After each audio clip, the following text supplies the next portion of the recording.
Super Saravana stores.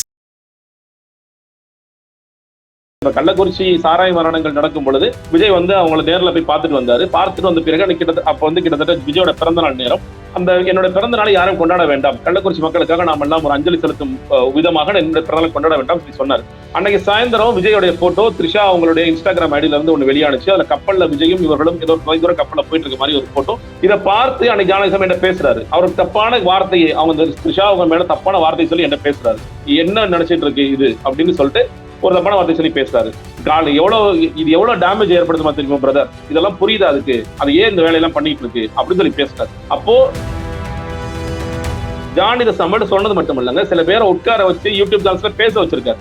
விஜய்க்கு எத்தனை பேருடன் தொடர்பு இருக்கு தெரியுமா, நீ ஓப்பனிங்லேயே அது இருக்கும், எத்தனை பேரோட தொடர்பு இருக்கு தெரியுமா, எந்தெந்த நடிகையோட தொடர்பு இருக்கு தெரியுமா, இதெல்லாம் பேச ரொம்ப அசிங்கமாயிடும் அப்படின்னு ஒரு யூடியூப்ல ஒரு முன்னாள் பத்திரிகையாளர் ஒருத்தர் பேசியிருப்பார். இதெல்லாமே அவர் ஜானோட ஃபுல் கணக்குல இருப்பார்.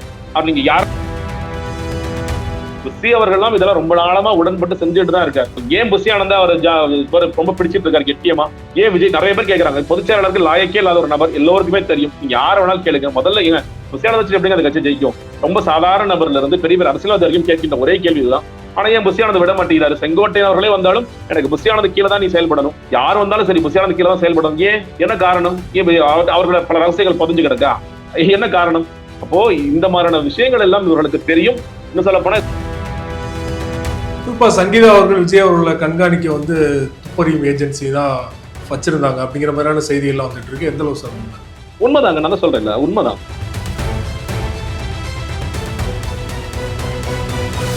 இன்றைய நம்ம நேர்களுக்காக அரசியல் விமர்சகரும் முன்னாள் தாவேக நிர்வாகியுமான ஜெகதீஸ்வரன் அவர்கள் நம்மோடு இருந்திருக்கிறார். அவரோடு பேசலாம். சார் வணக்கம். வணக்கம். விஜய் அவர்களுடைய மனைவி சங்கீதா அவர்கள் விஜயை பிரிவதாக கோர்ட்டை நாடி இருக்காங்க. கோர்ட்டில் அந்த வழக்கு ஏப்ரல் 20 வர இருக்குது. இந்த சூழல்ல அந்த நடிகை பெயரை குறிப்பிடல, எனக்கு அழுத்தம் கொடுத்தால் அந்த நடிகை பெயர் நான் குறிப்பிடுவேன், ரெண்டாவது நபரா அந்த நடிகையை சேர்ப்பேன் அப்படின்னு சொல்லியிருக்காங்க இல்லையா. இப்போ சங்கீதா அவர்கள் கையில நிறைய ஆதாரங்கள் இருக்கு அப்படின்னு தொடர்ச்சியா நிறைய பேர் பேசிட்டு இருக்காங்க. நிச்சயமா அவங்கள்ட்ட ஆதாரங்கள் இருக்குங்க. ஆதாரங்கள் இல்லாம மேம்போக்கான குற்றச்சாட்டுலாம் இல்ல. இந்த வழக்குல அவர்கள் சொல்லியிருக்கிற விஷயங்கள் என்பது இன்னுமே விஜயோடைய கண்ணியத்தை காப்பாற்ற வேண்டும் என்ற அடிப்படை நோக்கத்தில் தான் அவங்க ரொம்ப பல விஷயங்களை சொல்லாம மறைச்சு ரொம்ப டீட்டெயில்ஸ்லாம் போகாம அவங்க ரொம்ப சிம்பிளா கேட்கறது ஒண்ணுதான். இந்த விஷயங்கள் ரொம்ப நாள் நடந்துட்டு இருக்குங்க. இது அவங்களுக்குள்ள பிரிவு ஏற்பட்டதுங்கிறத ரொம்ப வருஷமா நடந்துட்டு இருக்கு. குடும்பத்துல பஞ்சாயத்து பண்ணி, லீகல் மூலியமா பஞ்சாயத்து பண்ணி, இதெல்லாம் முடியாத பட்சத்தில் கடைசி கட்டமாகத்தான் கோர்ட்டுக்கே அவங்க போறாங்க. அவுட் ஆஃப் கோர்ட்டுக்கு தான் செட்டில் பண்ணணும்னு சொல்லி பார்த்தாங்க. அவுட் ஆஃப் கோர்ட்லயே முடிச்சிடலாம், எனக்கு உண்டான சுதந்திரத்தை கொடுங்க, அடிப்படையில் எனக்கு உண்டான சுதந்திரத்தை கொடுங்க, எனக்கு உண்டான பொருளாதார சிக்கல்களை ஏற்படுத்தாதீங்க, பொருளாதாரத்தை கொடுங்கிறது ஒண்ணு, பொருளாதார சிக்கலை ஏற்படுத்தாதீங்க, என்னை ஃப்ரீ மூவிங்கா விடுங்க அப்படின்னு சொல்லி சொன்னாங்க. ஆனால் எல்லாவற்றுக்குமே ஒரு முடக்கிட்டே இருக்காரு, தொடர்ச்சியாக பண்ணிட்டே இருக்காரு. அப்போ அவங்களால வெளியே போக முடியல, பொருளாதார முடக்கல் ஏற்படுது, மன உளைச்சலுக்கு ஆளாகிறாங்க. இவங்களை வெளியே கூட்டிட்டு போறதுங்கிறது நம்ம பொதுத்தளத்துல பார்த்தது மாஸ்டர் பட ஆடியோ லான்ச்ல தான் பார்த்தோம். அதற்கு பிறகு அவர் சில நேரங்கள்ல நம்ம பொதுவெளியில யார் கூட போறாரு அப்படிங்கிற பார்க்கிறோம், யாரோட திருமணத்திற்கு போறாரு அப்படிங்கிறத பார்க்கின்றோம். இதெல்லாம் ஒன்றும் மறைச்சு பேச வேண்டியதெல்லாம் இல்லை. இன்னைக்கு அவர் த்ரிஷா கூட எந்தெந்த திருமணத்திற்கெல்லாம் போயிட்டு இருக்காருங்கிறத பார்க்கின்றோம், பொதுவெளியில் எப்படி தோன்றாருங்கிறத பார்க்கின்றோம். அவங்க மேபி எனக்கு தெரியல, மேபி அவங்க அந்த பேரை சொல்ல போறாங்களா இல்ல வேற யாராவது பேரை வர்றாங்களா அப்படிங்கிறது தெரியல. பட் ஆனா இது எல்லாருக்கும் தெரிந்த ரகசியம் தான், இது தெரியாத ரகசியம்லாம் ஒன்றும் கிடையாது. அதனால இவங்களுக்கு தொடர்ச்சியான ஒரு மன உளைச்சல் ஏற்பட்டுக்கிட்டே இருக்கு. ஒரு பக்கம் அவங்களால தனியா கூட எங்கேயும் வெளியே போக முடியாத ஒரு சூழல், இன்னொரு பக்கம் அவர் இயல்பாகவே சினிமா ஷூட்டிங் பிஸியா இருக்காரு. அவர் தன்னை இப்படிதான் நடந்துக்கிறாரு அப்படிங்கிறத எல்லாருமே பார்த்துட்டு இருக்காங்க. அது கடும் விமர்சனத்துக்கு உள்ளானால் கூட அது பத்திலாம் எனக்கு பெருசா கவலையோ அக்கறையோ இல்லை அப்படிங்கிற மாதிரிதான் அவர் தொடர்ச்சியாக செயல்பட்டு கொண்டிருக்கின்றார். எல்லாவற்றுக்குமே அவங்கள்ட்ட பக்கமான எவிடன்சஸ் இருக்கு. அவங்க இதற்காக பிரத்யேகமாக வேலை செய்து, இதற்காக பிரத்யேகமாக சில பேரை நியமித்து இந்த வேலைகள்லாம் செய்திருக்கிறார்கள்.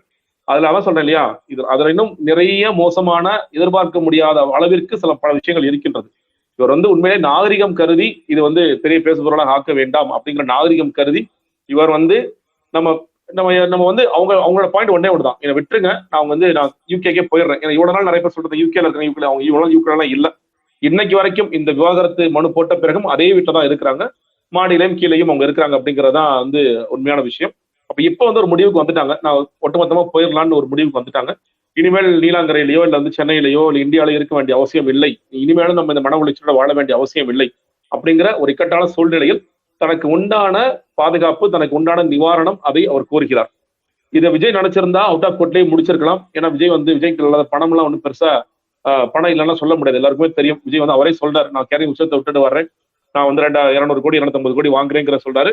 கட்சிக்காரர்கள் ஆதரவுனால எங்க தலைவர் வந்து மாசம் 1000 கோடி, வருஷத்துக்கு 1000 கோடி சம்பாதிக்கணும்னு சொல்லி சொல்றாரு. அப்ப அவர்களோட சொத்து, நிலம், இடம், வீடு, கடைகள் அப்படிங்கிறது எனக்கு தெரிந்து எல்லா மாவட்டங்களும் விஜய்க்கு சொத்து இருக்கிறது. நான் தப்பா சொல்லல. ஏன்னா அவர் உழைச்சு சம்பாதிச்ச காசு தான் பல இடங்கள் இன்வெஸ்ட் பண்ணி வச்சிருக்காரு. அதனால அவங்க கேட்கின்ற ஒரு மனைவியாக அவங்க வந்து கேட்கின்ற விஷயத்தை அவர் செய்து கொடுப்பதில் அவருக்கு இயல்பாக தயக்கம் இருக்கக்கூடாது. ஆனால் அவர்கள் பிடிவாதம் இருக்கிறது. இல்லை நான் கொடுக்க மாட்டேன், கொடுக்க கூடாதுன்னு சொல்லி சொல்றாரு. கொடுக்க மாட்டேங்கிற காரணத்தினாலதான் இவங்க வந்து கோர்ட்டுக்கு போறாங்க. ஏன்னா இப்ப நிறைய பேர் ஒரு கேள்வி, இன்னைக்கு காலைல நான் நேற்று சென்னையில இருந்து இன்னைக்கு என்னோட ஊருக்கு வந்துட்டேன். ஊருக்கு வந்து காலையில ஒரு கடைக்கு போறேன். கடைக்கு போனோம்னு எல்லாரும் கேட்கறாங்க, இதுக்கு பின்னாடி யாருங்க இருக்காங்க? திமுக இருக்காங்களா சொல்லி. இதுக்கு பின்னாடி வேற யாருமே இல்லைங்க, விஜய் தான் இருக்காரு. சங்கீதாவின் பின்னாடி இருப்பது யார் அப்படிங்கிற ஒரு பெரிய கேள்வி எல்லாரும் முன் வச்சுட்டே இருக்கு. அந்த டைமிங், அந்த ஒரு காரணத்தினால சங்கீதாவின் மனுவிற்கு பின்னாடி இருக்கும் ஒற்றை நபர் விஜய். அவர் தான் சொல்றாரு, அவங்க போனா கோர்ட்டுக்கு போனா போயிட்டு போதும், எனக்கு டைமிங் பத்திலாம் கவலை இல்லை, அவங்க விட்டு போனா போதும், நான் அதே நேரத்தில் நான் கேட்கறத செஞ்சு கொடுக்க மாட்டேன், நான் வந்து டிராக் பண்ணுவேன் அப்படின்னு ஒரு இடத்திற்கு போகின்றார். அதனால நீ கேட்ட கேள்வியில அவரிடம் ஆதாரங்கள் இருக்கின்றதா? பக்கமான ஆதாரங்கள் இருக்கின்றது.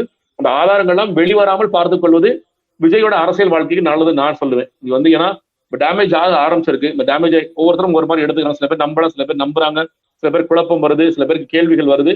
இது ரொம்ப ரொம்ப வைடான டேமேஜ் ஆக கூட விஜய் நினைச்சாருன்னா, ஒரு மனைவியாக அவங்க கூட வாழ்ந்ததற்காக அவர் என்ன கேட்கிறாங்களோ அதை செஞ்சு கொடுப்பதுதான் ஒரு நியாயமானதாக இருக்கும். ஆனால் விஜய் செய்வாருங்கிறது பெரிய கேள்விக்குறிதான். குறிப்பா இந்த விவகாரத்துல விஜய்க்கு ஆதரவா பேசுறவங்க என்ன சொல்றாங்கன்னா, 2017 வந்து அவங்க இந்த முடிவு எடுத்துட்டாங்க, பிரியிற முடிவு எடுத்துட்டாங்க. 2017 அவங்களுக்கு பிரச்சனை வந்துருச்சு.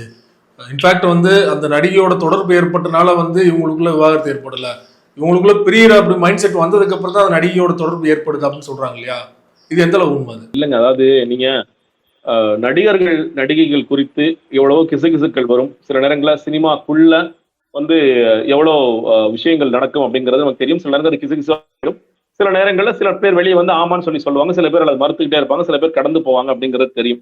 நீங்க விஜய் குறித்தும் அவங்க சொல்ற அந்த நடிகை குறித்தும் எவ்வளவோ நம்ம பார்த்திருக்கோம். இன்னும் சொல்லப்போனா திருமணத்திற்கு முந்தி இல்ல திருமணத்துக்கு பிறகு தான், திருமணத்துக்கு பிறகு இந்த மாதிரி நிறைய கதைகள்லாம் வந்திருக்கு. அவங்க நெருக்கமா இருக்காங்கன்னு வந்திருக்கு. அவரே வெளியில போற நிகழ்ச்சிக்கு கூட்டிட்டு போயிருக்காரு அப்படிங்கிறது இருக்கு. அவங்களுக்குள்ள இருக்க நெருக்கம் குறித்து வந்திருக்கு. இவரோட பிறந்த நாளுக்கு அவங்க போடுற இன்ஸ்டாகிராம் போஸ்ட், ட்விட்டர் போஸ்ட், அதை குறித்தெல்லாம் நிறைய விமர்சனங்களாம், அரசியல் கடத்து வந்த விமர்சனம் எழுந்திருக்கு. அதே மாதிரி ரசிகர்களை சில பேர் ஏங்க அவர் விட்டுட்டு போக வேண்டியதானே அப்படின்னு சில கேள்விகள்லாம் கேட்டிருக்காங்க. அப்படிங்கிறது எல்லாமே இருந்துட்டு தான் இருக்கு. அது அரசியல் புரசலாக இருக்கிற வரைக்கும் ஒன்றும் பிரச்சனை இல்லை. இன்னொன்னு, நீங்க அதை ரொம்ப தீவிரமாக விஜய் அதை எடுத்துக்கொள்ளாத வரைக்கும் பிரச்சனை இல்லை. அது சங்கீதா அவர்களுக்கு தெரிஞ்சிருந்தா கூட சிலர் கண்ணும் காணாமல் கூட இருந்திருப்பார். சரி, ஓகே, அவர் நடிகராக வளர்ந்து வர்றாரு, நம்மளோட கணவர், நமக்கு 2 குழந்தைங்க இருக்கிறாங்கன்னு ஒரு குடும்ப தலைவி அப்படிதாங்க யோசிப்பாங்க. குடும்ப தலைவி வந்து டக்குன்னு ஒரு முடிவுக்கு வர்றதும் போது நமக்கு உண்டான பாதுகாப்பு என்ன, நமக்கு உண்டான நிவாரணம் என்ன, அவங்க இத்தனைக்கும் அவங்க வசதி குறைவுலாம் ஒன்றும் கிடையாது. ஆனா ஒருத்தரை நம்பி நம்ம வந்திருக்கோம், நம்ம வந்து இன்னும் சொல்றோம் அதோட காதல் திருமணம் தான். அப்படி இருக்கும் பொழுது அவருக்கு நம்ம ஒரு டைம் கொடுக்கலாம் அப்படிதான் யாருமே நினைப்பாங்க. ஆனா டைம் கொடுத்த பிறகும் அதை அவர் சரியாக எடுத்துக்கொள்ளவில்லை, புரிந்து கொள்ளவில்லை. நான் செய்வது செஞ்சுட்டு தான் இருப்பேன், நான் யார் பேசினாலும் கேட்க மாட்டேன். நீங்க விஜயோடைய ட்ராக்ல பாருங்க, யாரா சொன்னா அவர் பேச்சை கேட்பாரா? அப்பா அம்மா சொன்னா கேட்பாரு, இல்ல பசங்க சொன்னா கேட்பாரு, இவங்களாம் சொன்னா உடனே டக்குன்னு திருத்திக்குவாரு அப்படிங்கிறதுனா அதெல்லாம் ஒண்ணுமே இல்லை. அப்படி இருக்கும் பொழுது இந்த இந்த விஷயங்கிறது ரொம்ப நாளா போயிட்டே இருக்கு, புகஞ்சுக்கிட்டே இருக்கு. அந்த குறிப்பிட்ட நடிகைக்கு வந்து திருமணம் ஆகாமல் இருக்கிறாங்க. அவங்களுக்கு வந்து யாரு கூட திருமணம் நடக்க போகுதுங்கும் போதுதான் திருமணம் தடைபடுது, திருமணம் நின்று போகுது அப்படிங்கிறது வருது. அதுக்கெல்லாம் யார் காரணமாக இருக்கிறார்கள்னு எல்லா பத்திரிகையும் எழுதிட்டு தான் இருக்கிறாங்க. அதனால இது வந்து இவர்கள் மனமுறிவுக்கு முடிவு பண்ண பிறகுதான் அவர் அங்கே போனார் அப்படிங்கிறதெல்லாம் இல்லை. நான் இன்னொன்னு சொல்றேன் இல்லையா, it is not just one ஸ்பெசிபிக்கான நடிகை மட்டும் பற்றியது அல்ல. இந்த மனுவின் அடிப்படையில் பேசினா ஒன் ஸ்பெசிபிக் நடிகை, அவங்க இன்னும் ஆதாரங்கள்லாம் எடுத்து போட்டா ரொம்ப நாரிடும், அதுதான் உண்மை. அதனால அவங்க வந்து ரொம்ப கண்ணியமா இதை எழுதியிருக்காங்க அப்படிதான் சொல்லி சொல்றேன். ஏன்னா நிறைய பேர் இது ரொம்ப சுருக்க பாக்குறாங்க. இல்ல, அப்படி கிடையாது. அவரோட வாழ்க்கையில அவர் அப்படி இருக்கிறாரு, அவர் வந்து தொடர்ச்சியா இருக்கணும்னு நினைக்கலாம், அது என்ன வேணாலும் நடக்கலாம். அதனால இது வந்து ஏதோ என்னோட கணவர் வந்து ஒருத்தரோட தொடர்புல இருக்காரு, ஒரு திருமணத்தை மீறி பந்தத்தில் இருக்கின்றார், அதனால எனக்கு இந்த கோபம் வருகிறது, அதை என்னால் தாங்கிக் கொள்ள முடியவில்லை, அதனால் மன உளைச்சலுக்கு ஆளானேன் என்பது மட்டும் இல்லை. பொதுவாக விஜயோட கேரக்டர் பத்தியில நிறைய விஷயங்கள் அதில் இல்லாமல் இருக்கின்றது. அதனாலதான் அது சில விஷயங்களை பூடகமா தெரிவிக்கிறாங்க. நேரடியாக ரொம்ப பெரிய குற்றச்சாட்டுக்கு போகாம நேரடியா எல்லா குற்றச்சாட்டையும் ஒரே மனுல சொல்லாம நீங்க வந்து பூடகமாக சில விஷயங்களை அவங்க சொல்லி கடந்து போகின்றார். அதனால விஜயோட கேரக்டர் இந்த பிரச்சனை இருக்கிறதுனால அவங்க இன்னும் டைம் கொடுத்து தான் பாக்குறாங்க. ஓகே, இதை நம்ம உடனடியாக செய்ய வேண்டாம், நம்ம பொறுத்திருப்போம், நம்ம காத்திருப்போம்னு சொல்லி காத்திருக்காங்க. இன்னொன்னு, பசங்க வளர்ந்து வர்றாங்க. ஸோ ஒரு அப்பாவோட பிரிவுங்கிறது ஆப்வியஸ்லி பசங்களோட லைஃபை பாதிக்கும். அப்போ அவர் ஒரு மெச்சூரான லெவலுக்கு வரணும், அவரும் ஸ்டேட்டுக்கு வரணும்னு கூட யோசிச்சிருக்கலாம். இப்போ அவர் படம் எடுத்துட்டு இருக்காரு, அவர் பையன் ஜேசன் படம் எடுத்துட்டு இருக்காரு. ஸோ அவர் ஒரு செட்டிலான ஒரு நிலைமைக்கு வந்துட்டாரு. பொண்ணும் படிச்சுட்டு இருக்காங்க, அவங்களும் மேபி படிப்பை முடிக்கிற தருணம் வந்திருக்கலாம். ஸோ அவங்க 2 பேரும் அவங்களை பார்த்துக்குவாங்க. இனிமேல் நம்மளுடைய ஆதரவு என்பது இந்தியாவில் இருக்கணும் இருந்தால் ஆதரவு கொடுக்கணும் அவசியம் இல்லை, நம்ம யூகே கூட போயிடலாம் அப்படின்னு ஒரு முடிவு அவங்க எடுத்திருக்கலாம். அதனாலதான் அந்த காலத்தை எடுத்துக்கோங்க. நிறைய பேர் 2014 நீ முடிவு பண்ண 2018 வெளியே போட்டிதானே, அப்படி போயிருந்தா எங்க அண்ணன் ஜாலியா அந்த பொண்ணை கல்யாணம் பண்ணி ஜாலியா இருந்திருப்பான்னு இப்படி பேசுற குரூப் கும்பலாம் இருக்கதான் செய்யுது. அதுல என்ன தவறுன்னு கேட்கிற கும்பலாம் இருக்கு. லீகலா ஒரு தவறும் கிடையாது. ஆனால் ஒரு மனைவி அப்படிங்கிற ஸ்தானத்துல வந்து பார்க்கும் பொழுது, அதுவும் காதலித்து கல்யாணத்துக்கு திருமணம் செய்து கொண்ட மனைவிங்கிற ஸ்தானத்துல பார்க்கும் பொழுது அந்த வலியும் வேதனையும் அவருக்கு தான் இருக்கும். இன்னைக்கு பாத்தீங்கன்னா இன்னைக்கு பிரச்சனை என்ன கேட்டீங்கன்னா, யாருமே வந்து என்ன மெசேஜ்ங்கிறத பிரச்சனை இல்லை அவங்களுக்கு. யார் மெசஞ்சர் அவனை அடி, இது எப்படி வெளியே வந்தது, இது யார் புகாரா கொடுத்திருப்பா, இது யார் எப்படி புகாரா போச்சு, அதெல்லாம் தம்பி பிரச்சனை. பிரச்சனைங்கிறது உங்களுடைய தமிழக வெற்றி கழகத்தின் தலைவர் நடிகர் விஜய் அவர்கள் தன்னுடைய வாழ்க்கையில் தன்னுடைய மனைவியை எப்படி நடத்தினார்ங்கிறதா பிரச்சனை. அது பத்தி எல்லாம் இங்க பேசுறதே கிடையாது. அதுவும் ஆச்சரியக்குறிகள் எல்லாரும் ஒரே மூட்ல இருக்கிறாங்க. அண்ணிய வந்து அண்ணிய காலி பண்ணலாம். அண்ணின்னா நான் சொல்றது இவங்க சங்கீதா வந்து காலி பண்ற வேலைகள், அவங்கள தப்பம் தவறுமாக பேசுகின்ற வேலைகள், இவருக்கு ஆதரவு கொடுக்கிறேங்கிற அளவிற்கு ரொம்ப கீழ்த்தனமாக பேசுகின்ற வேலைகள் எல்லாம் செஞ்சுட்டே இருக்கிறாங்க. ஆனா பிரச்சனை என்பது ஒரு பெண்ணாக அவர் அடைந்த மன ரீதியான துன்பங்கள். அந்த துன்பங்கள் குறித்து பேசுவதற்கு அன்பார்ச்சுனேட்லி யாரும் தவறா இல்ல. ஒட்டுமொத்த சமூகமும் சொல்லிட முடியாது. இந்த விஜய் கும்பல்ங்கிறது எப்படி இதை ப்ரொஜெக்ட் பண்ணுதுன்னா, இதுலயும் எப்படி கரூர்ல எங்க அண்ணனை காப்பாத்துறோமோ அதே மாதிரி எங்க அண்ணனை காப்பாற்றுவோம். அதுதான் எங்களோட ப்ரையாரிட்டி. அவருடைய மனைவி குறித்தெல்லாம் எங்களுக்கு எந்த அக்கறையும் இல்லை, அவரோட குழந்தைகள் குறித்து எங்களுக்கு அக்கறையும் இல்லை, அவங்களுடைய அப்பா அம்மா குறித்து எங்களுக்கு அக்கறையும் இல்லை அப்படிங்கிறதா இது ரொம்ப ரொம்ப ரொம்ப ஆபத்தான போக்கு. இந்த மாதிரி இந்த கல்ட்டுன்னு ஜான் ஆர்கி சொல்லிட்டே இருப்பார். கிட்டத்தட்ட கல்ட் அப்படிங்கிறது கண்மூடித்தனமா என் தலைவன் என்ன சொன்னாலும் நான் கேட்பேன், என் தலைவன் என்ன செஞ்சாலும் நான் ஏத்துக்குவேன், என் தலைவன் நாளைக்கு கொலையே பண்ணாலும் தலைவா நீ எப்படி தலைவா கொலை பண்ணுவா, நீ எல்லாம் கொலையெல்லாம் பண்ணிருக்க மாட்டேன் தலைவா அப்படிங்கிற ஒரு இடத்திற்கு நகருங்கிறது இந்த போக்கு இருக்கு இல்லையா, உண்மையா ரொம்ப ஆபத்தா இருக்கு. சில நேரங்கள்ல சின்ன சின்ன பசங்கள்கிட்ட பேசுறேன், பெரிய பசங்கள்கிட்ட பேசுறேன், எனக்கு இது எப்படி மாறும், இது எப்படி மாற்ற முடியுங்கிறது ரொம்ப பெரிய குழப்பமா இருக்கு. இந்த சோசியல் மீடியா இன்ஃபுளுன்ஸ் அவங்க ரொம்ப ஸ்பெசிஃபிக்கா ரொம்ப கம்மியான வீடியோஸ் தான் பாக்குறாங்க. ஷார்ட்ஸ்ல வர்றது, ரீல்ஸ்ல வர்றது, அது மட்டும் தான் பாக்குறாங்க. அரசியல்னாலே அவ்வளவுதான் நினைச்சுக்கிட்டு சில ஒரு பெரிய சமுதாயம் உருவாயிட்டே இருக்கு. இது எப்படி நம்ம மீட் எடுக்கிறது, இவங்களுக்கு என்னென்ன அரசியல் நம்ம சொல்லிக் கொடுக்கறது அப்படிங்கிறதே ஒரு பெரிய டாஸ்கா தான் எல்லாருக்கும் சொல்லும் போது அரசியல்வாதிகளுக்கெல்லாம் இருக்க போது அதெல்லாம் எப்படி செய்ய போறாங்க அப்படிங்கிறது உண்மையிலே நினைச்சு பார்க்கவே உண்மையிலே அதிர்ச்சியா தான் இருக்கு எனக்கு. குறிப்பா நீங்க வந்து ஒரு சாதாரண நடிகர், அதையும் தாண்டி வந்து ஒரு தமிழக வெற்றி கழகத்தோட தலைவரா நாளைக்கு வந்து சிஎம் ஆக போறேன்னு சொல்றவரு மனைவி அப்படி நடத்தினதுதான் வந்து எல்லோருமே பெரிய விமர்சனம் வைக்கிறாங்க இல்லையா. இப்போ விஜய் அவர்களுடைய நிழலா இருக்கிற புசி ஆனந்தோ, ஆலோசகரா இருக்கிற ஜான் அவர்களோ, இதெல்லாம் வந்து நம்ம அரசியல் கட்சி ஆரம்பிச்சதுக்கு அப்புறம் இது நமக்கு நெகட்டிவா திரும்பும் அப்படின்னு நான் சொல்லலையா விஜய் அவர்கள்ட்ட? இல்லங்க, நீங்க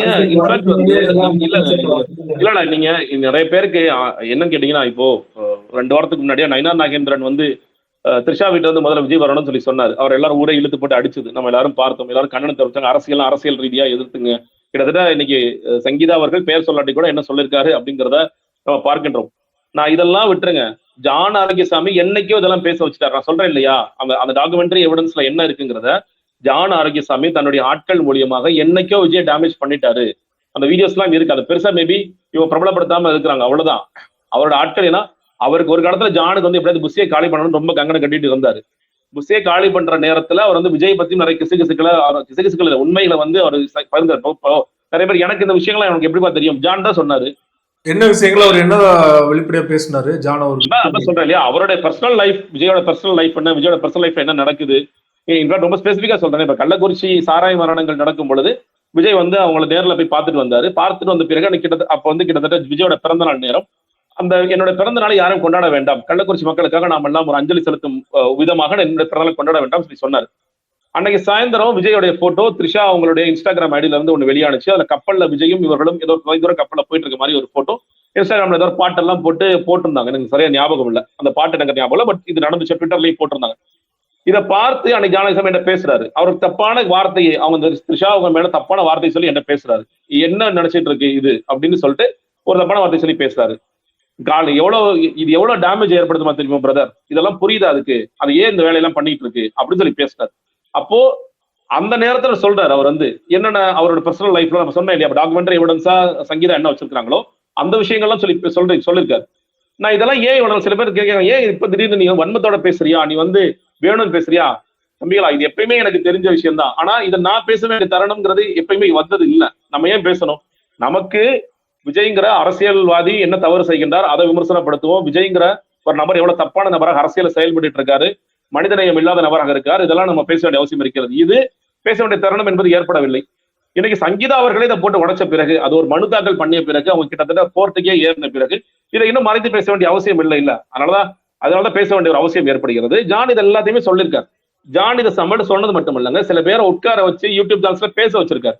விஜய்க்கு எத்தனை பேருடன் தொடர்பு இருக்கு தெரியுமா? நீ ஓப்பனிங்லயே அது இருக்கும். எத்தனை பேரோட தொடர்பு இருக்கு தெரியுமா? எந்தெந்த நடிகையோட தொடர்பு இருக்கு தெரியுமா? இதெல்லாம் பேச ரொம்ப அசிங்கமாயிடும் அப்படின்னு ஒரு ஒரு யூடியூப்ல ஒருத்தர், ஒரு முன்னாள் பத்திரிகையாளர் ஒருத்தர் பேசியிருப்பார். இதெல்லாமே அவர் ஜானோட ஃபுல் கணக்குல இருப்பார். அவர் நீங்க யாருன்னு நான் சொல்ல விரும்பல. அவர் ஒரு பேட்டியில சொல்லுவார், விக்ரவாண்டி மாநாட்டு டயத்துல அவருக்கு வந்து 10 லட்சம் பேர் கூடுன்னு சொல்லி சொல்லுவார். அடுத்த இதுல வந்து 10,000 பேர் கூட கூட மாத்தி மாத்தி பேசுவார். இந்த ரசிகர்களுக்கு புரியாது ஏன் அவர் இப்படி மாத்தி மாத்தி பேசுறாரு, என்ன காரணம் கேட்டீங்கன்னா, ஜான தொடர்ச்சியா இன்புட்ஸ் கொடுத்து அவர் வந்து வளர்த்து விட்ட ஒரு அடியாள் தான் அவர். இது அதனால இது எல்லாமே கிட்டத்தட்ட எல்லாமே பப்ளிக் டொமைன்ல இருக்கு. இது எல்லாமே வந்து புதுசெல்லாம் கிடையாது. அதனால நான் தான் இது வந்து சொல்லணும், இல்ல வந்து அவங்க சங்கீதா அவசியம் இல்லை.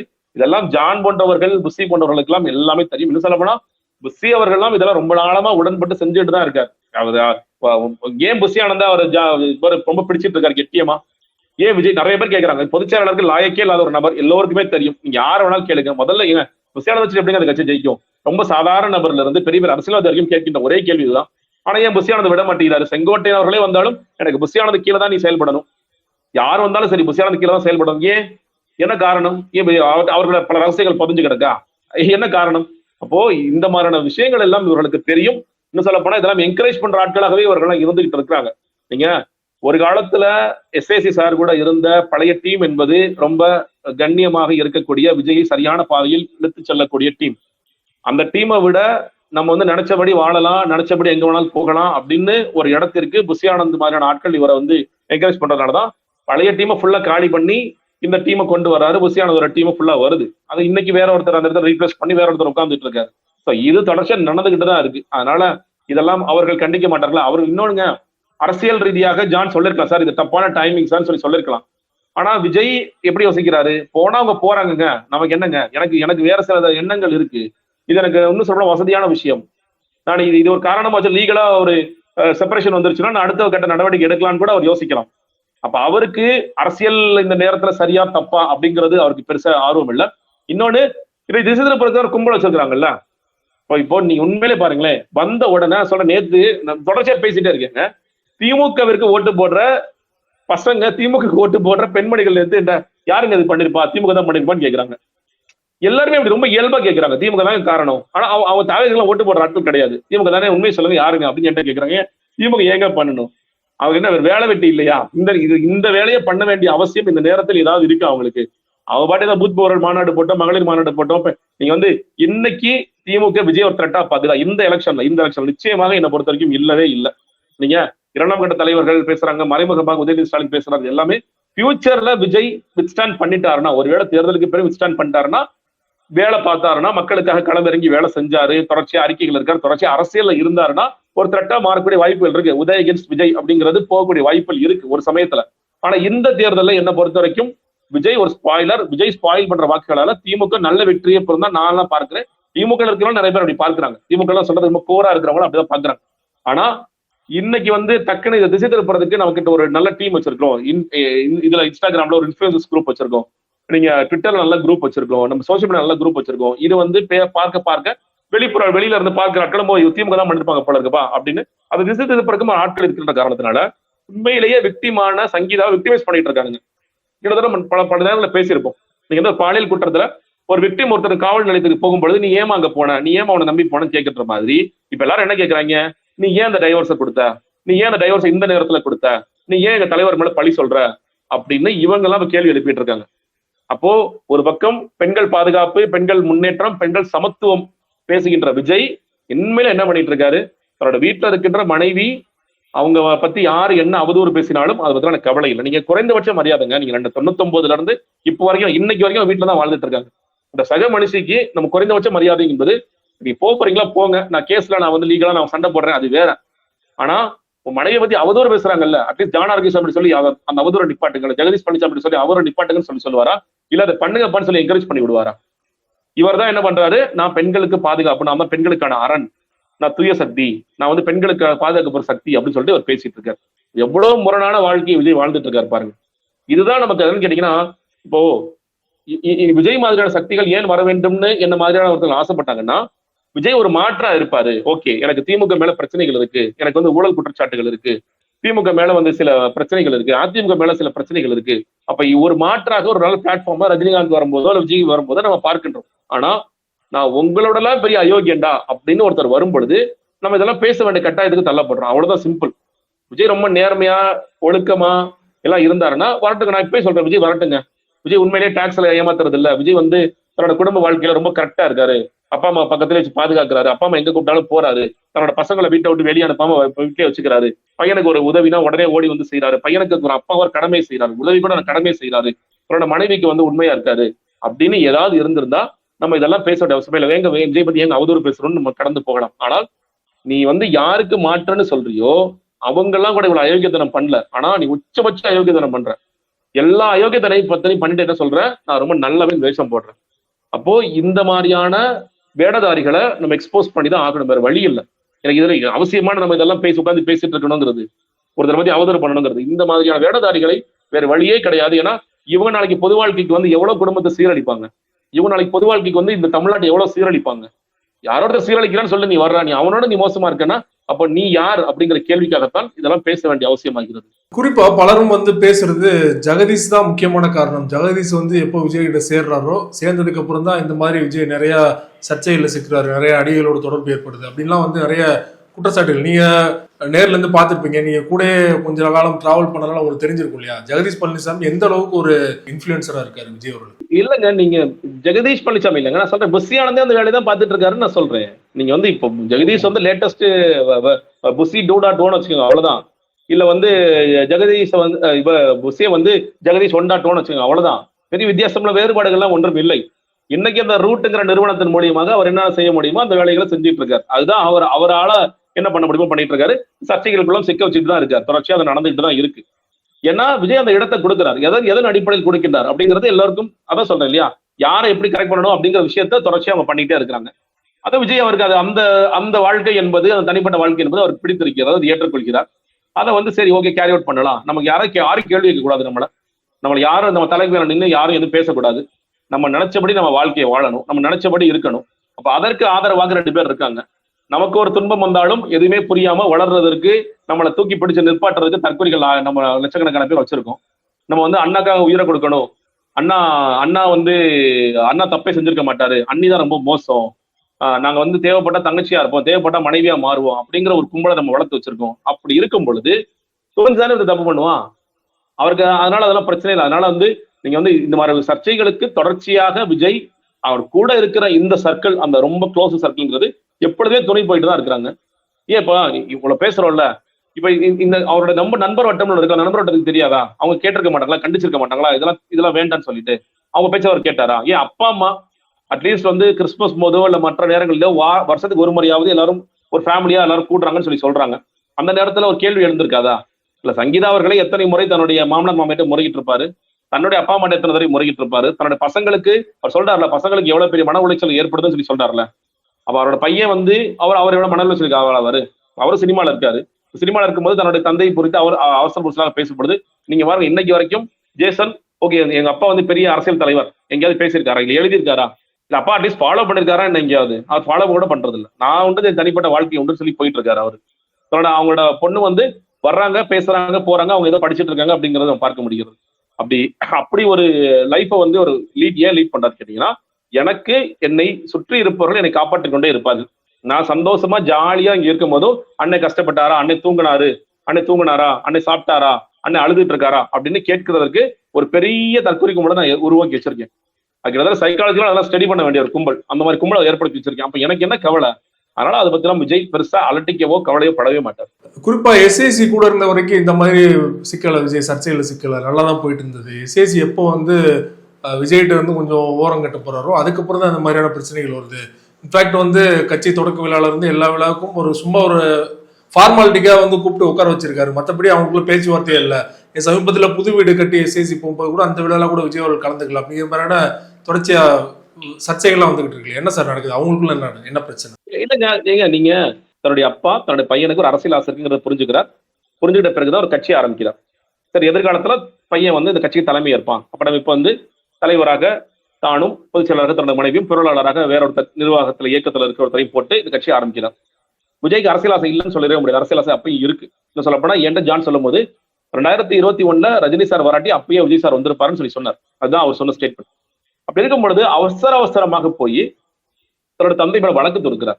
நீங்க அட்லீஸ்ட் பேசி, அப்பா என்னப்பா அவசரப்பட்டியப்பா, கொஞ்சம் வெயிட் பண்ணுங்கப்பா, நானே கட்சி ஆரம்பிக்கிறேன்ப்பா, நீங்க தலைவர்னு சொன்னா சரியா வராதுப்பா, நான் தான் தலைவரா இருக்கணும், அதான்ப்பா எல்லாத்தையும் மக்களை ஈர்க்கக்கூடிய விஷயமாக இருக்கும்.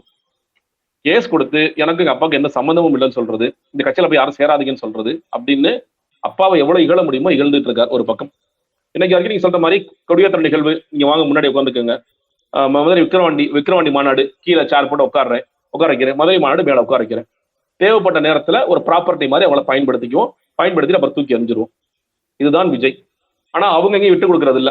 ரொம்ப இன்னும் கண்ணியமா பையன் ஜெயிப்பாரு, பையன் ஒரு மாற்றத்தை கொடுப்பாரு, ஏதோ ஒண்ணு பேசிட்டு அவங்க அப்பாவும் அம்மாவும் ஒரே பிள்ளை, நம்ம பிள்ளையை விட்டு கொடுக்க வேண்டாம், ஒரு பொது தரத்துல விட்டு கொடுக்க வேண்டாம். ஆனா உள்ள குமரர்கள் மனக்குமரர்கள் என்பது அவர்களுக்கு ஆயிரம் மனக்குமரர்கள் இருக்கு. தொடர்ச்சியாக சிபிஐ, சிபிஎஃப்சி எல்லாவற்றிலையும் போய் சிக்கிட்டு இருக்க, என்ன பண்ற நீ, இந்த அரசியல் கட்சி எப்படி ஜெயிக்கும், இது ஜெயிக்கிறதுக்கான வாய்ப்புகள் என்ன இருக்கு? ஏன்னா எஸ்ஏசிக்கு அரசியல் தெரியும்.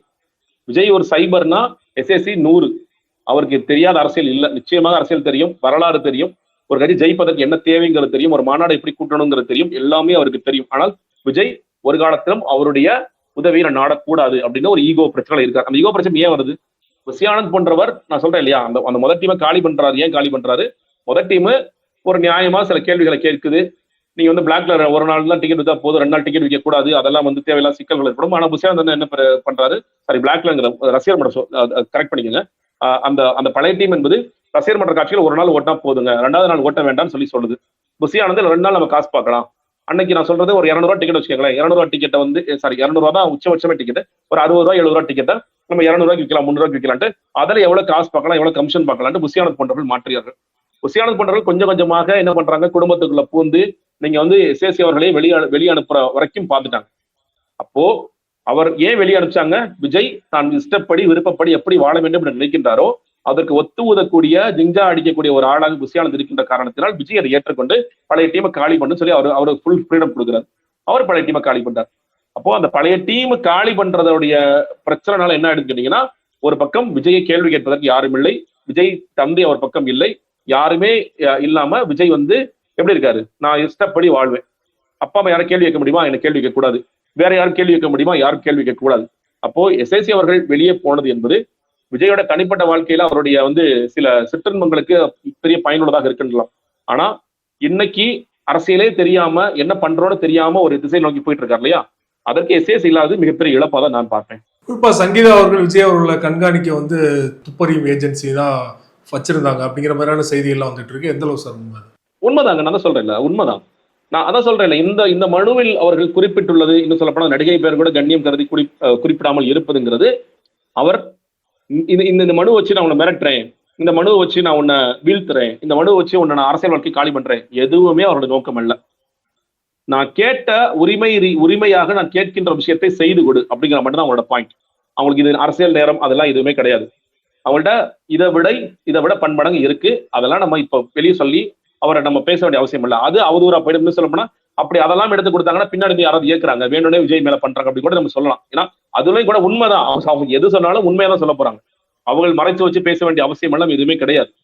அதெல்லாம் இருக்கு. எல்லாற்றையும் வைத்துக்கொண்டு அவர் பொறுமையாக இருக்கின்றார்.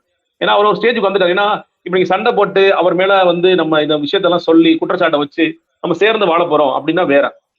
நான் ரொம்ப சாதாரணமா நான் கேட்கிறத நீ செஞ்சு கொடுத்துட்டீங்கன்னா ஒண்ணு இல்லை, வழக்கை வாபஸ் வாங்கிட்டு அவங்க பாட்டு போயிட்டே இருப்பாங்கிற ஒரு நிலையில இருக்கிறாங்க.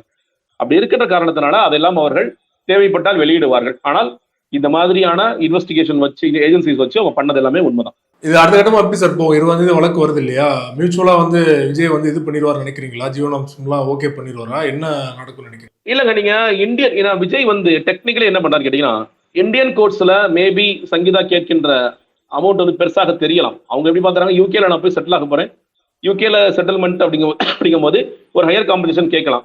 ஆனா ஒரு இந்தியன் கோர்ட்ஸ் இந்தியன் ருபீஸ்ல முன்னாடி ஒரு வழக்கு ஒன்று வந்தது பெங்களூர்ல எங்கேயும், 5 லட்சத்துக்கு மேல வந்து நான் மந்த்லி காம்படிஷன் கொடுக்க வேண்டாம் அப்படின்னு சொல்லிட்டு ஒரு வழக்கு வந்து 5 லட்சத்துக்குள்ள கொடுத்தா போதுன்னு ஒரு தீர்ப்பு ஆனிச்சு. இன்னொரு ஒன் டைம் செட்டில்மெண்ட் அவங்க எதிர்பார்க்கின்ற தொகை என்பதை விஜய் கொடுக்க தயாராக இல்லை. அது கோர்ட்டுக்கு போகும்போது அந்த கோர்ட்டுக்கு அது மிகப்பெரிய தொகையாக மாறும். அவங்க எந்த அடிப்படையில விஜய் வந்து இவ்வளவு சொத்து இருக்கு, விஜய் வந்து படங்கள் எவ்வளவு சம்பாதிக்கிறார், நான் ஒரு நான் ஏர்னிங் மெம்பர், அந்த நான் ஏர்னிங் மெம்பருக்கு ஏர்னிங் மெம்பரான விஜய் வந்து இவ்வளவு கொடுக்கணும் அப்படிங்கிறது அது கோர்ட்ல மேபி செல்லுபடியாகனா இவ்வளவு முழுக்க அவர் கேட்கின்ற அவ்வளவு தொகை கிடைக்காமல் போகலாம். அப்ப விஜய் என்ன யோசிப்பாரு, நமக்கு வர்ற வரைக்கும் லாபம், இதை வந்து கொஞ்சம் இழுத்து அவங்களுக்கு வந்து கேட்கறதுல பாதி இல்ல கேட்கறதுல கொஞ்சமா என்ன கிள்ளி கொடுக்க முடியுமோ அதை கிள்ளி கொடுத்து முடிச்சு விடணும், முடிச்சு விடுங்க.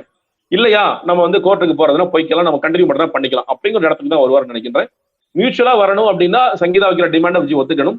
அவர் உடனடியாக அதெல்லாம் ஒத்துக்கு வர ஏத்துக்கிறவரா இருந்தா முன்னாடி ஏத்துப்பாரு, அது கோர்ட்டுக்கே வந்திருக்காது, அவுட் ஆஃப் கோர்ட்லயே முடிச்சிருக்கலாம். அதை ஏத்துக்க மாட்டேங்கிறனால வழக்கே போறாங்க. அப்ப இந்த வழக்கு கொஞ்சம் போகும், ஒரு ரவுண்டு 2 ரவுண்டு ஒரு போன பிறகு அதற்கு பிறகு என்ன நடக்குது அப்படிங்கிற பொறுத்து தான் இதெல்லாம் நம்ம பார்க்கணும். நிறைவான ஒரு கேள்வி, குறிப்பா வந்து எல்லோருமே இந்த விஷயம் வந்ததுக்கு அப்புறமா விஜய் அவர்களுக்கு பெண்கள் மத்தியில் இருக்கிற ஒரு செல்வாக்கு குறைய வாய்ப்பு இருக்கு அப்படிலாம் பேசுறாங்க. இன்னொரு பக்கம் விஜய் ஆதரவாளர்கள் அதெல்லாம் இல்ல, நாங்க இப்பதான் வந்து விஜய்க்கு அதிகப்படியான ஆதரவு கொடுப்போம்னு சொல்றாங்க இல்லையா? உண்மையிலே கலா யதார்த்தம் எப்படி இருக்கு?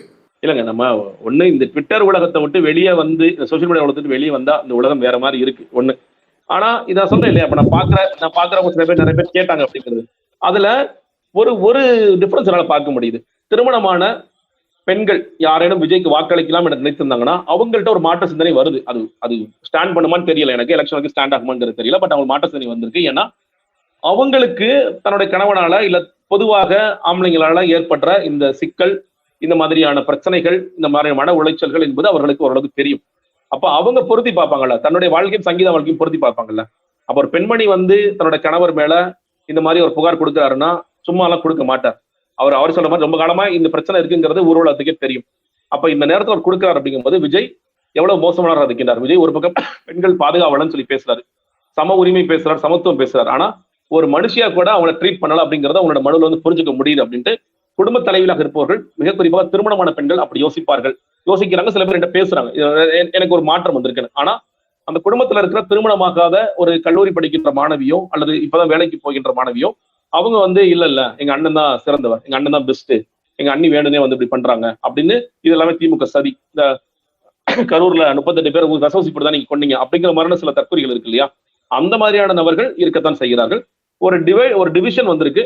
விஜய் மேல இருக்கின்ற ஒரு பார்வை, ஒரு மரியாதையான பார்வை, ஒரு கண்ணியமான பார்வை என்பது அந்த பார்வை நிச்சயம் மாற்றம் வந்திருக்கு. நிறைய பேர் குழப்பம் ஏற்பட்டிருக்கு. இதெல்லாம் நம்ம அரசியல் புரட்சியில கேள்விப்பட்டோம்.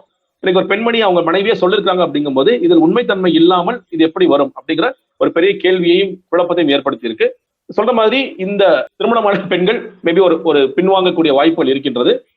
வீட்டுல படிக்கின்ற இல்ல வந்து ஒரு 18 வயது 19 ஆன பெண் குழந்தை அவர்கள் மேபி இல்ல ஸ்டில் விஜய்க்கே ஓட்டுப்பட வாய்ப்புகளும் இருக்குதான் பார்க்க. குறிப்பா இந்த இஷ்யூ வந்து லீக் பண்ணதே வந்து திமுக தான் அப்படின்னு வந்து நிறைய பேர் வந்து கான்ஸ்பிரசி தியரியை பரப்பிக்கிட்டு இருக்காங்க இல்லையா? உங்ககிட்டே வந்து திமுக ஓட்டு போடுறவங்களே வந்து திமுக தான் காரணமானு கேட்கிற சிச்சுவேஷன் இருக்குன்னா இது திமுக பாதிப்பு ஏற்படுத்துமா இந்த நரேட்டிவ்? இல்லைங்க, நீங்க திமுகவுக்கு போற வாக்குகள் இன்னும் சொல்லப்போனா அந்த வாக்குகள் இன்னும் ஸ்ட்ராங் தான் ஆகும். நீங்க வந்து யாரேனும் அவங்க குடும்பத்திலேயே கொஞ்சம் பேர் விஜய்க்கு ஓட்டு போடலன்னா அவங்க கேட்பாங்கல்ல, பாரு இந்த விஜய்க்கு தான் நீ ஓட்டு போட சொன்னியா அப்படின்னு கேள்வி எழுப்புவாங்க. சில இல்ல அப்பாக்கள் சில பெண்கள்கிட்ட போய் கேட்கலாம், ஏன்னப்பா இவளுக்கு ஓட்டு போடணும் அப்படின்னு சொல்லி கேட்கலாம். ஸோ அதுல ஸ்ட்ராங் ஆகும். இன்னொன்னு, திமுக உண்மையிலேயே அவங்களுக்கு விஜய் வீட்டுல ஏதாவது நடந்தா இல்ல விஜய் வாழ்க்கை ஏதாவது நடந்தா அவங்களுக்கு பெரிய தர்மசங்கரமான நிலைமை ஆயிடுது. ஏன்னா இவ ஏதாவது பண்ணிட்டு போயிடுறாரு, நம்மளை பிடிச்சி இப்படி வாங்குறாங்களே அப்படிங்கிற மாதிரியான ஒரு தர்மசங்கரமான நிலைமை ஏற்படுறது. அது உண்மைதான். திமுக வந்து இதை லீக் பண்ணது அவசியம் இருக்கான எந்த அவசியமும் இல்லை. சில பேர் இப்போ ஒரு கான்ஸ்பிரசிக்கு வர்றாங்க, அது எந்த அளவுக்கு உண்மைங்கிறது தெரியல. நயினா நாகேந்திரன் இதை செஞ்சிருப்பாரு. ஏன்னா அவர் தான் வந்து ஏற்கனவே த்ரிஷா குறித்து பேசினார்.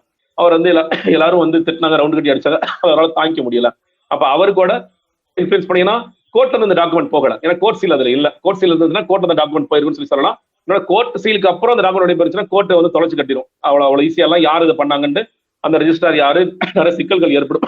அப்போ ஃபைலான உடனே ஆயிருக்குன்னா ஒண்ணு விஜய் ஆபீஸ்ல இருந்து போயிருக்கலாம், இல்ல இவங்க விஜய் ஆபீஸ் வந்த பிறகு போயிருக்கலாம், இல்ல சங்கீதா அவங்க ஆபீஸ்ல இருந்து போயிருக்கலாம். அது எப்படி போச்சு அப்படிங்கறது தெரியல. அரசியல் காரணங்கள் பாத்தீங்கன்னா பாஜக குற்றச்சாட்டு வைக்கிறாங்க. பட் எப்படி சுத்தி பார்த்தாலும் திமுகவிற்கு எனக்கு ஒரு பெரிய அவசியம் இருப்பதா எனக்கு தோணல. அவங்களுக்கு வந்து அவங்க வேற ஒரு ட்ராக்ல போயிட்டு இருக்காங்க. விஜய் வாங்குகின்ற வாக்குகள் தங்களுக்கு பெரிய ஆபத்து இல்லைங்கிறத அவங்க உணர்றாங்க. அப்படி இருக்கும் பொழுது நீங்க தொடர்ச்சியாக திமுக நீங்க பயன்படுத்தலாம். இதெல்லாம் பயன்படுத்தி விஜய் வந்து மறுபடியும் ஸ்டாலின் அவர்களை எப்படியாவது தாவகை குறித்து பேச வைக்கலாம்ங்கிற முயற்சிகளை மேற்கொள்ளலாம். திமுக தான் செஞ்சாங்கன்னு விஜயே கூட அப்பட்டமா ஏதாவது இடத்துல வந்து தஞ்சாவூர்ல மீட்டிங் வரதான் பேசலாம், வாய்ப்பு இருக்கின்றது. ஆனால் இவங்க செய்வாங்க அப்படிங்கிறது எனக்கு இந்த தருணத்தில் திமுக வேற சில விஷயங்கள் செய்யலாம், ஆனால் இந்த தருணத்தில் செய்ய வேண்டிய அவசியம் இல்லைன்னு தான் சொல்லி நான் பார்க்கிறேன். ரொம்ப நன்றி சார், உங்க நேரத்தை ஒதுக்கி இந்த வாரம் பல்வேறு விஷயங்களோட பகிர்ந்து கொண்டீங்க. மிக்க நன்றி சார்.